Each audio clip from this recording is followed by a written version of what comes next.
नमस्कार दोस्तों, आपका अपने चैनल मनोज गुप्ता एकेडमी में आपका स्वागत है।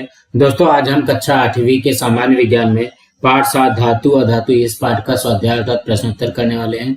दोस्तों, अभी तक आप लोगों ने इस चैनल को सब्सक्राइब नहीं किया तो प्लीज सब्सक्राइब और चैनल लाइक कीजिए और अपने फ्रेंड्स के साथ शेयर कीजिए। दोस्तों, आप लोग इस वीडियो को अच्छी तरीके से देख करके अच्छी तरीके से सुन करके भी इसके प्रश्नोत्तर याद कर सकते हैं। ये है पाठ 7 धातु अधातु, इसका स्वाध्याय कर लेते हैं। पहले प्रश्न में क्या दिया गया, तालिका पूर्ण करो। यहाँ पे धातु के गुणधर्म दिए गए हैं, इसका दैनिक जीवन में कहाँ उपयोग होता है वो हमको लिखना है। तो पहला क्या गुणधर्म है, तन्यता, सोने चांदी के आभूषण बनाने में। दूसरा है आघात वर्ध्यता, एल्यूमिनियम गैल्वेनाइज्ड के पतरे बनाने में। तीसरा है उष्मा का संचलन, स्टेनलेस स्टील के बर्तन, तांबे के बर्तन या बॉयलर्स बनाने में। चौथा है विद्युत का संचलन, तांबे के तार में। और पांचवा है ध्वन्यात्मकता, ये पीतल की वस्तुएं बनाने में। अब हम अगला प्रश्न करते हैं। दूसरे प्रश्न में क्या दिया गया, समूह में न आने वाला शब्द लिखो। उसमें से पहला है सोना चांदी लोहा हीरा। इसमें से असंगत शब्द क्या आएगा, हीरा। अन्य तीनों धातुएं हैं।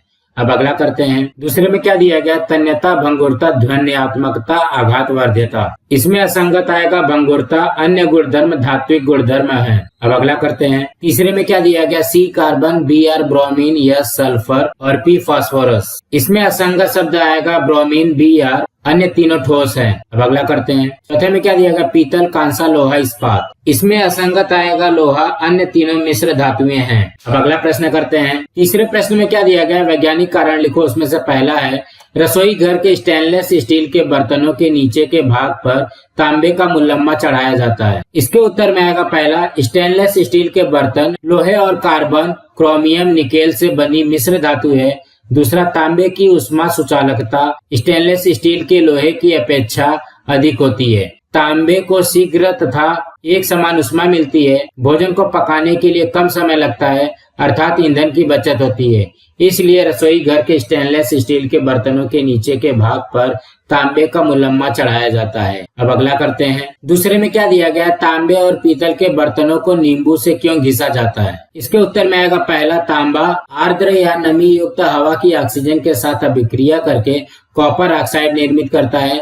यही कॉपर ऑक्साइड हवा की कार्बन डाइऑक्साइड के साथ अभिक्रिया करके तांबे के पृष्ठ भाग पर कॉपर कार्बोनेट की हरी परत के रूप में जमा हो जाता है, जिसके कारण तांबे की चमक मंद पड़ जाती है और वह मलिन हो जाती है। दूसरा, नींबू के रस में अम्लीयता पाई जाती है। भास्मिक गुणधर्मी होने के कारण कॉपर कार्बोनेट की हरी परत नींबू के रस में घुल जाती है, जिससे तांबे और पीतल के बर्तन स्वच्छ होकर पुनः चमकने लगते हैं। अब अगला करते हैं। तीसरे में क्या दिया गया है, सोडियम धातु को मिट्टी के तेल में रखा जाता है। इसके उत्तर में आएगा पहला, सोडियम सामान्य तापमान पर भी हवा में उपस्थित ऑक्सीजन के साथ तीव्र अभिक्रिया करने वाला धातु तत्व है। हवा की ऑक्सीजन, जलवाष्प तथा कार्बन डाइऑक्साइड से भी यह अभिक्रिया करके जलने लगता है। दूसरा, सोडियम केरोसिन या मिट्टी के तेल में डूब जाता है। मिट्टी के तेल से यह अभिक्रिया नहीं करता, इसलिए सोडियम धातु को सदैव मिट्टी के तेल में रखते हैं। अब अगला प्रश्न करते हैं। चौथे प्रश्न में क्या दिया गया है, नीचे दिए गए प्रश्नों के उत्तर लिखो। उसमें से पहला है, धातुओं का क्षरण न होने देने के लिए तुम क्या करोगे। इसके उत्तर में आएगा, धातुओं का क्षरण न हो इसलिए उस पर तेल, ग्रीस, वार्निश तथा रंगों की परत चढ़ाई जाती है।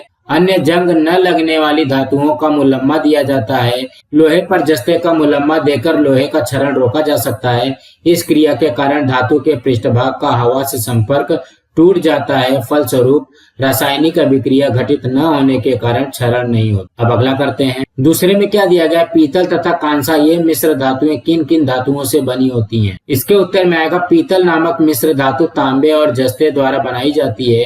कांसा नामक मिश्र धातु को तांबे और टीन से बनाते हैं। अब अगला करते हैं। तीसरे में क्या दिया गया, क्षरण के दुष्परिणाम कौन से हैं। इसके उत्तर में आएगा, लोहे पर ऑक्सीजन गैस की अभिक्रिया होने पर लाल भूरे रंग की परत Fe2O3 गुणे H2O आयरन ऑक्साइड निर्मित होती है। तांबे पर कार्बन डाइऑक्साइड गैस की अभिक्रिया होने से हरे रंग की परत कैल्शियम कार्बोनेट CaCO3 निर्मित होती है। चांदी पर हाइड्रोजन सल्फाइड गैस की अभिक्रिया होने पर काले रंग की परत Ag2S सिल्वर ऑक्साइड तैयार होती है। क्षरण के कारण स्वचालित वाहन, पुल, लोहे की वस्तुएं, जहाज के लिए खतरा निर्माण होता है। चांदी, तांबे की वस्तुओं की चमक मंद हो जाती है। अब अगला करते हैं। चौथे प्रश्न में क्या दिया गया है, राजधातु के उपयोग कौन से हैं। इसके उत्तर में आएगा पहला, सोने, चांदी और प्लेटिनम का उपयोग मुख्यतः आभूषण बनाने के लिए किया जाता है। दूसरा, चांदी का उपयोग औषधियों में किया जाता है। तीसरा, सोने चांदी की पदक भी तैयार किए जाते हैं। चौथा, कुछ इलेक्ट्रॉनिक उपकरणों में चांदी सोने का उपयोग किया जाता है। और पांचवा है, प्लेटिनम पैलेडियम धातुओं का उपयोग संप्रेरक के रूप में किया जाता है। अब अगला प्रश्न करते हैं। पांचवें प्रश्न में क्या दिया गया है? नीचे जंग लगने की क्रिया दी गई है। इस क्रिया में तीनों परख नलियों का अवलोकन करके निम्नलिखित प्रश्नों के उत्तर दो। यहाँ पे देखो, परख नली 1 है, परख नली 2 है, परख नली 3 है। पहले प्रश्न में क्या पूछा गया है? परख नली 2 के कील पर जंग क्यों नहीं लगा? इसके उत्तर में आएगा, परख नली 2 में हवा का संपर्क तेल के कारण टूट जाता है, इस कारण कील का ऑक्सीकरण नहीं होता। तेल के नीचे स्थित उबला पानी गैस रहित होता है, अतः परख नली 2 के कील पर जंग नहीं लगी। अब अगला करते हैं। दूसरे में क्या पूछा है? परख नली 1 के कील पर बहुत जंग क्यों लगा? इसके उत्तर में आएगा, परख नली 1 के कील पर बहुत जंग लगी है क्योंकि कील पानी तथा हवा दोनों के संपर्क में होने के कारण उसका ऑक्सीकरण शीघ्र होता है। अब अगला करते हैं। तीसरे प्रश्न में क्या दिया गया है? परख नली 3 के कील पर जंग चढ़ेगा क्या? इसके उत्तर में आएगा, परख नली 3 में कोई भी परिवर्तन दिखाई नहीं देता क्योंकि कैल्शियम क्लोराइड नमी या आर्द्रता सोखता है, इसलिए शुष्क हवा तैयार होती है तथा कील पर जंग लगने से रोकथाम होती है। दोस्तों, आज हमारा यहाँ पे पार्ट 7 का स्वाध्याय कंप्लीट हुआ। दोस्तों, आप लोगों को ये वीडियो कैसा लगा आप लोग कमेंट बॉक्स में जरूर लिख करके बताइए। इस वीडियो को ज्यादा से ज्यादा लाइक कीजिए, अपने फ्रेंड्स के साथ शेयर कीजिए ताकि उनको भी प्रश्न उत्तर मिल सके, और इस चैनल को सब्सक्राइब कीजिए। नमस्कार दोस्तों।